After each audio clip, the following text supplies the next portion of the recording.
Welcome back to another episode of Bulldog Blitz. It is officially September, which means football season is now upon us, both high school and NFL, and we're here to cover all of it.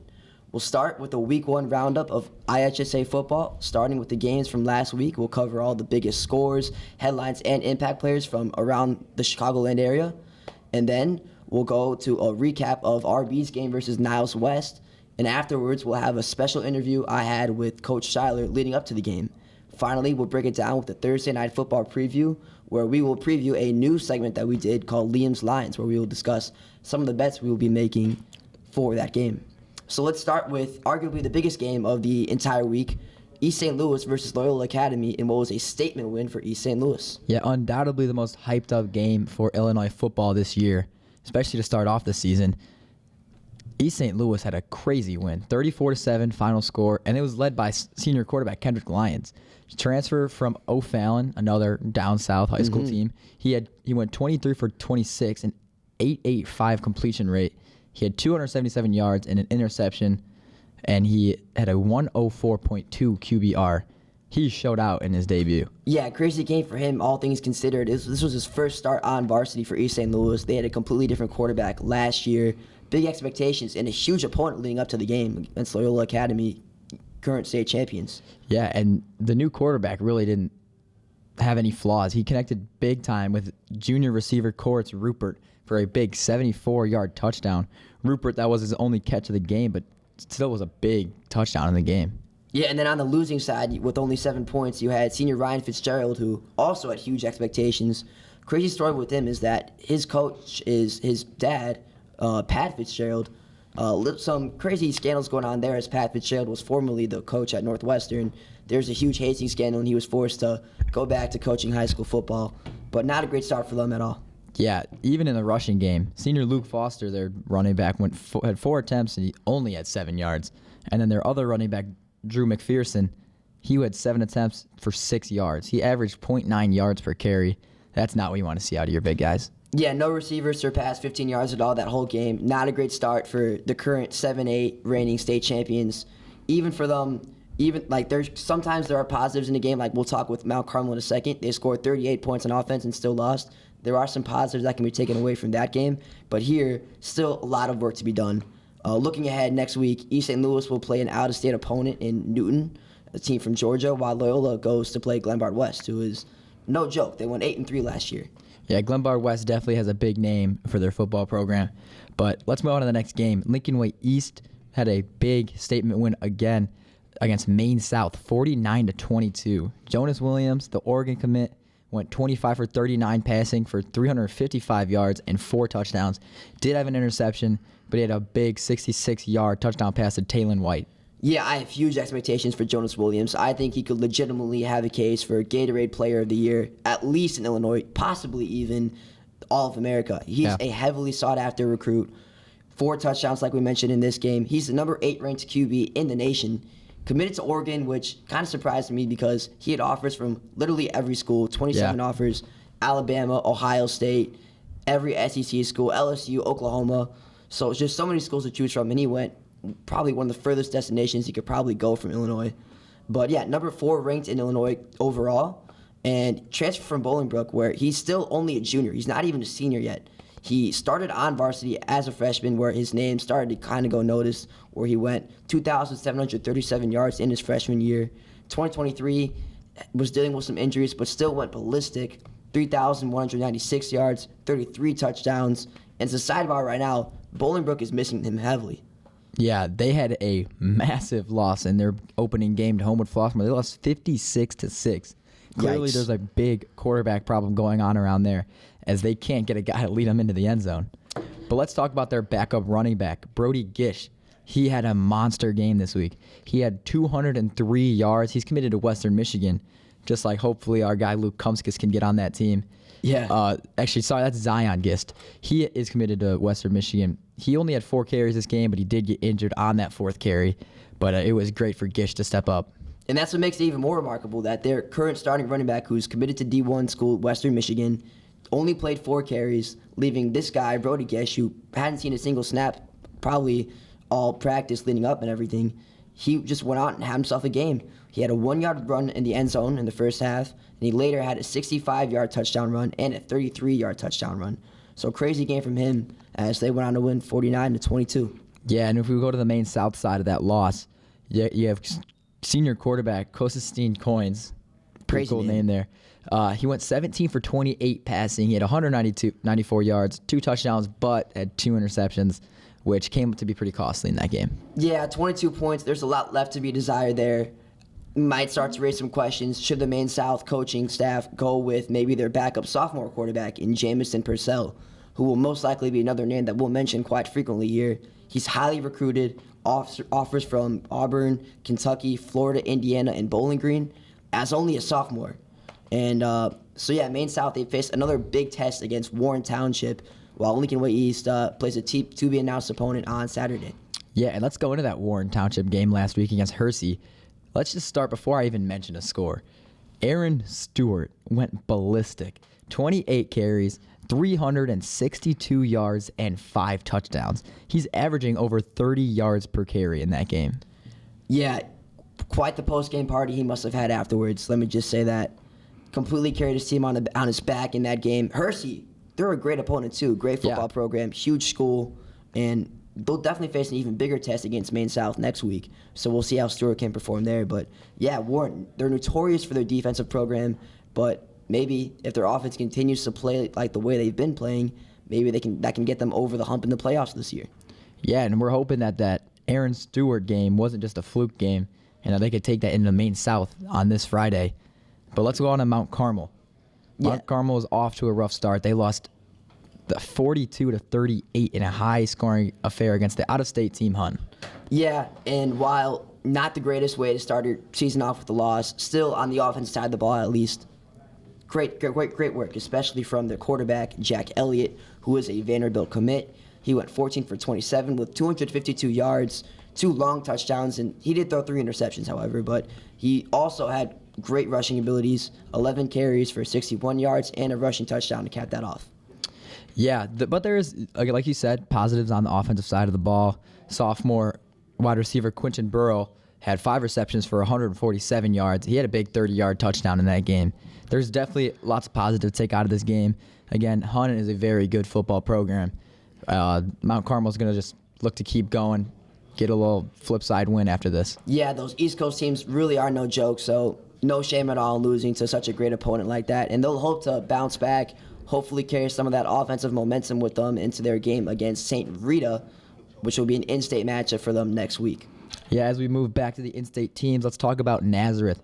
Back-to-back state champions over what people thought was a controversial playoff run. People thought they shouldn't have even been in the playoffs, which is not a bad argument. They went 6-4 last year and somehow did make the playoffs. I think even worse than that. They went 4-5. I think they were 4-5 so, yeah. and then ended 6-4 after their state championship run.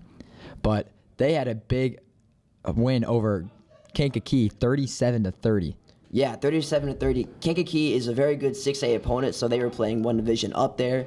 And yeah, they really proved that, once again, they've been having a point to prove with this win against Kankakee, and then in the playoffs showing that they deserve to be there. They play 0-1 Kenwood next. Overall, the Chicago Public League seems to be a little weaker than it has been in previous years. Morgan Park, I'd say to watch out for them, however. Great uniforms, by the way. I love the orange and the green, but they'll probably be the only formidable team in that year's conference. And Nazareth this year is led by senior quarterback Logan Malachuk with maybe not the same prestigious D1 offers as Jonas Williams, more kind of smaller D1 schools like University of St. Thomas and so on, but still D1 nonetheless. Yeah, looking to make a big name for himself this year. He's got a big season ahead of him, hoping for the three-peat. But let's move into the IHSA rankings. We did get these off of Slow Shay. Yeah, we'll just run through them real quick. Yeah, first we got East St. Louis. Again, their next game's against Newton, the out-of-state team from Georgia. Number 2, we got Lincoln Way East, bouncing off of a pretty big game. Yeah, a little debatable there. They've still got a lot to prove with Jonas Williams. I still, at the moment, will probably take Loyola Academy and even the Mount Carmel Caravan over them, but we'll see. Yeah, we'll see if the number 3 team, Loyola Academy, can actually get their offense going in their next game against Glenbard West. And then the number 4 team is Mount Carmel, which is a little debatable to be at the 4 in our opinion. I mean, they are known for their amazing football program, and they are undefeated this year, unlike Loyola. Yeah, at least in state still. So Yeah. And then Warren Township, I think they deservedly should be there at number 5. We have to see though against Maine South, if they can beat Maine South, I mean They could be a legit team. they could be a legit state contender this year for sure. Yeah, if that offense can just keep rolling like they did last week. At number 6, we got Downers Grove North. Their next game is Downers Grove South. Big rivals there. They just had a whooping on O'Fallon this last Friday. Yeah, then comes in Nazareth at the 7. They have the next game against Kenwood, like we just talked about. They had opening big week win at their home crib. And number 8 is St. Francis, a team we haven't talked about yet. Their next game is against Lift for Life Academy. Yeah, it should be an easy win there. Never really heard of Lift for Life Academy. Must be rivals with Hustle Hard out in Broadview. Yeah. St. Francis with their first win against Kenwood. Kenwood is losing to decent opponents, but St. Francis, definitely watch out for them as well. Great private school that recruits. Yeah, and in the number 9 slot is not a name that you see often in the top 10. Is Cary Grove. Their next game is against against Crystal Lake Central.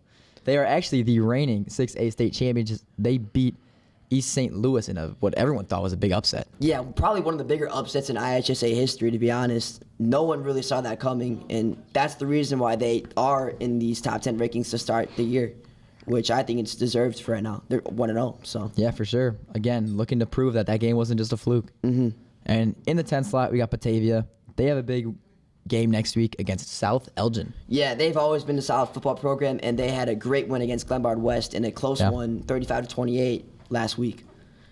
Now we're going to touch up on our Riverside Brookfield Bulldog game. We had Giancarlo Garcia, sophomore in his varsity debut. He proved us wrong. Yeah, talk about statement game. Really proved what he had to prove to both the coaches and his players. I think everyone is rallying behind him now. They're on his side. He went great. He had a crazy, just a dot long throw around 40 yards to Xavier Morozic de Jesus, and a couple of touchdown throws. He was on his A game. Yeah, number 1 in his first game, had 111.1 QBR. Kind of ironic stat right there. Next one out of the running game, Jacob Bertana. He went 6 for 37 and a touchdown. But that stat line sounds great, right? But he did have a 30-yard touchdown run in the first drive of the game. So something I'd like to see for next week and the week after is to establish the run game a little bit better. Yeah, and something I think we'll see in the run game moving forward with the Bulldogs is that we'll probably see a committee between both Ratana and Damian Renteria. Ratana had 6 carries that game, while Renteria had 5. Giancarlo himself had 10 carries, so he's definitely a mobile quarterback that they'll probably utilize as well. But definitely more of a committee between those two backs compared to last year. Yeah, for sure. But unlike the running back committee, we'll talk about the wide receivers. There was 2 standout stars in that last game. Xavier Morozic de Jesus, he had 3 receptions for 77 yards and a touchdown. What felt like was more than 3 receptions. He did get the ball handed off to him quite a few times through the jet sweep offense, but he had a monster game. Yeah, no, this is super exciting. Really talented wide receiver room. Even Coach Tyler was saying this is one of the most talented wide receiver rooms we've seen in a long time. Both transfers, both from Fenwick, Morozic de Jesus and Jaden Karras, just multifaceted athletes that are good at multiple things. They're both lacrosse stars as well at the same time. And just specimens of an athlete, really. Morozic de Jesus holds the current program record for vertical jump for his weight group at 33.5 inches, which is crazy. He can really get some height there. So lots to look forward to. And then we still have Tim Giacobelli, who's coming off the bench, Mr. Compression Shirt. He's a sophomore coming in from NAS, and I'm excited to see when he gets playing time as well. Yeah, again, we thought he was going to be a bigger asset in that first game. We didn't see him too much. He did get some late game reps in after the game was pretty much over.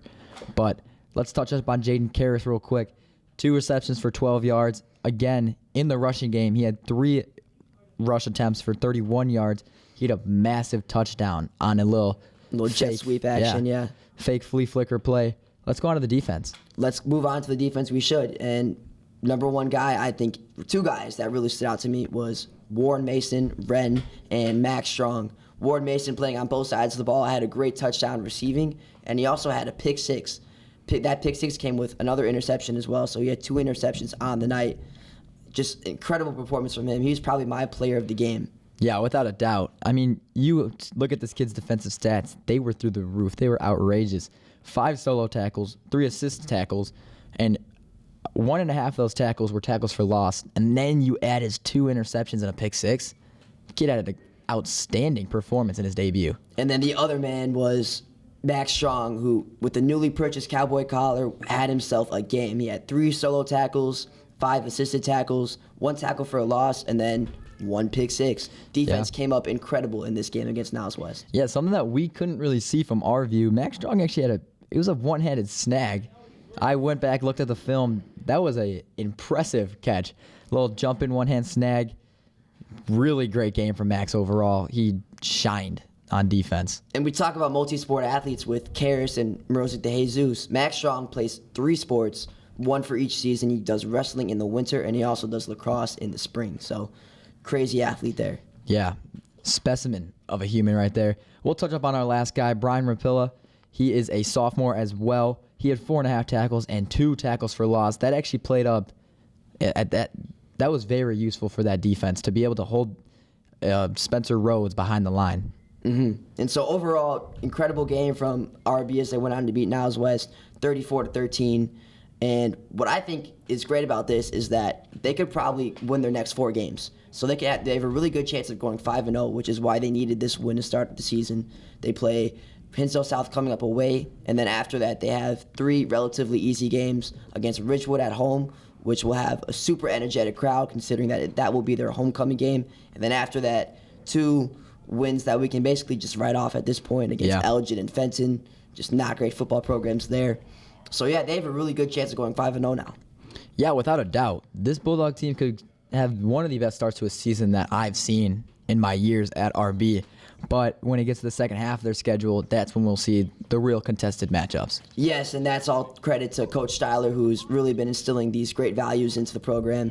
And speaking of Coach Steiler, I had the privilege of sitting down and talking with him leading up to the game, and just getting his thoughts on how he thought Niles was supposed to line up and what RB has been doing to prepare. Here's that interview now. How's it going, Mr. Steiler? Thank you for being here ahead of RB season opener on Friday. Yes, sir. For starters, it's no question that the team has been putting in the work all summer in off-season training. Yep. What has the team been doing to prepare for both this game coming up this Friday as well as the season as a whole? Yeah, so football obviously is a year-round sport for us. We start working out as soon as Christmas break ends. Give them a little bit of a break after the season, and then they kind of take it out through the first semester. And then first day back from winter break, they're out in the weight room.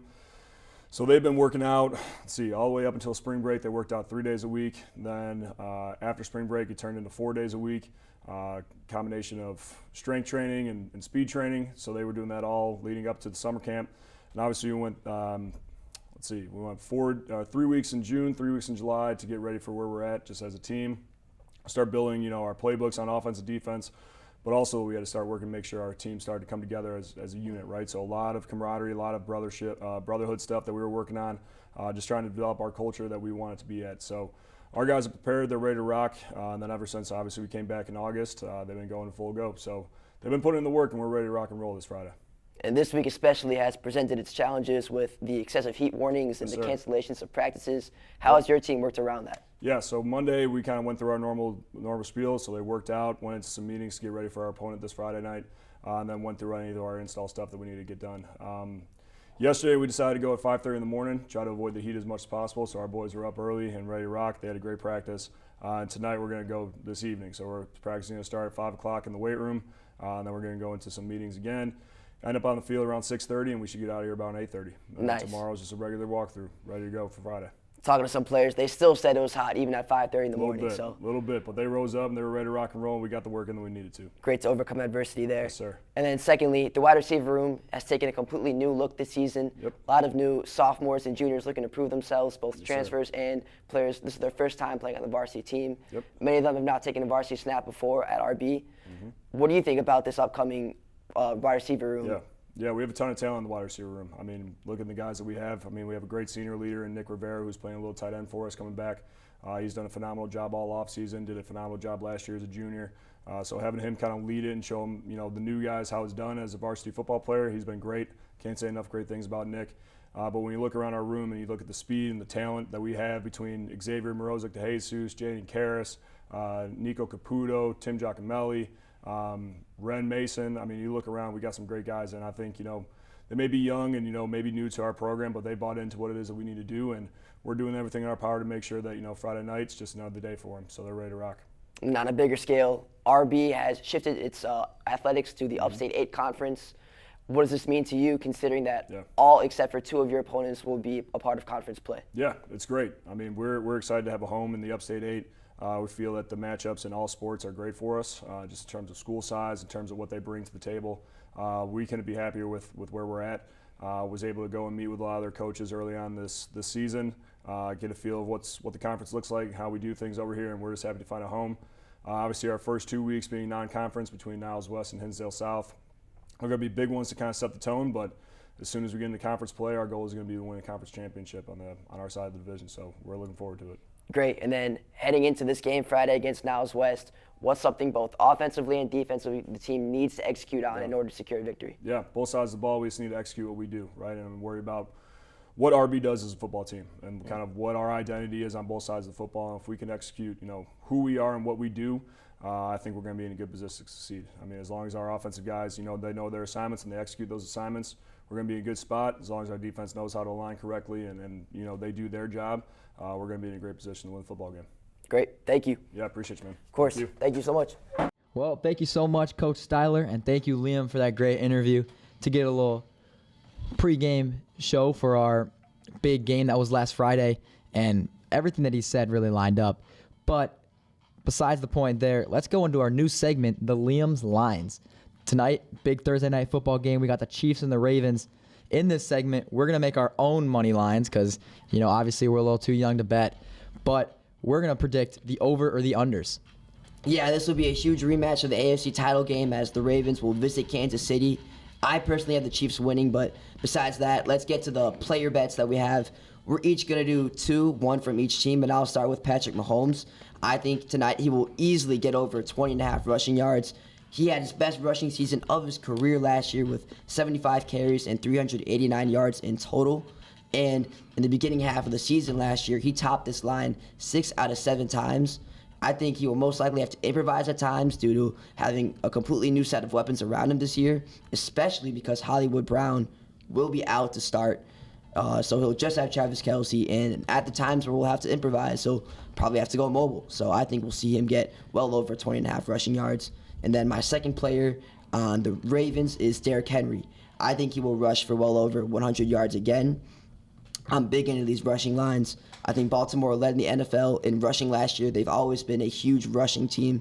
Ever since, I believe, 2018, they've been top 5 in rushing. And to consider that, last year they were rushing it so much, and that was with J.K. Dobbins and Gus Edwards, two very low-caliber running backs compared to the likes of Derrick Henry, who they have now this year.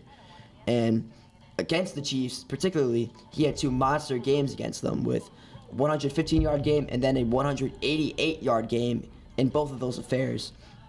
And in that 188-yard game, he also had 2 touchdowns. So I think it is definitely easy to say that he will surpass 100 yards on the night, tonight to start the season.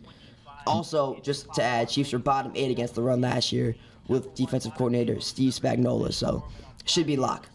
Yeah, without a doubt, it should be a lock for Derrick Henry to go off in this game. I mean, you think of the Ravens, you think of a rush offense. You know Lamar Jackson's not known for his big arm, but he does have a very, very good arm. But we've never seen them with an elite running back like Derrick Henry. This could be a massive asset, and when I say could, I mean it will be a massive asset to their team. And that will all be proved tonight with your big pick there. But let's move on to my picks here. Travis Kelce on the Chiefs. I got him for an anytime touchdown. This guy is a machine in week 1 matchups. The past 3 years, besides last year where he injured himself against the Lions, he had a touchdown. I think he's going to be someone that they rely on early in the season until they can figure out this receiving core where they are down a big guy in Marquise Brown, Hollywood Brown. But they do have other names like Rashee Rice. He's a big player on their team, but he's not really an end zone threat. And we have guys like Xavier Worthy. He'll be a deep threat. He's very speedy, but I don't think anyone is a big end zone threat such as Travis Kelce is. Yeah, I'm going to hammer that prop as well. The loss of Mike McDonald for the Ravens will have serious implications on how they're going to line up defensively. They have a new defensive coordinator in Zach Orr, and so that means that they're going to have a completely new defensive scheme that they're going to have to work with on the fly. And it's going to be hard to defend against Kelsey, especially against that signature shovel pass. So we'll see how that goes. But anytime touchdown seems like a lock. Yeah, for sure. We'll move on to the Ravens side now. I got Lamar Jackson going over 55.5 yards rushing. Like you said, we love the rushing yard lines. And I think how can you not love this line? Last time in the affair against the Chiefs, he went 8 for 54 yards, and that's in an AFC championship game. That's a game not as big as this opening game, but he was still able to provide. In that AFC championship, he went 11 carries for 100 yards. Everyone knows Lamar Jackson is a rushing machine. And I think to go from a guy like Gus Edwards in your backfield to draw a run to a guy like Derrick Henry, who is the king of rushing, I think you have to take that over. Yeah, watch out. Ravens are serious AFC North contenders up there with the Bengals. So, I mean, that Derrick Henry piece is going to be massive for the Ravens. Well, that'll wrap up our show. We're gassed. We couldn't be even more excited for the Thursday Night Football slate as well as this Week 1 slate of NFL games. And stay tuned for next week where we'll cover Week 2 of IHSA football along with more NFL coverage.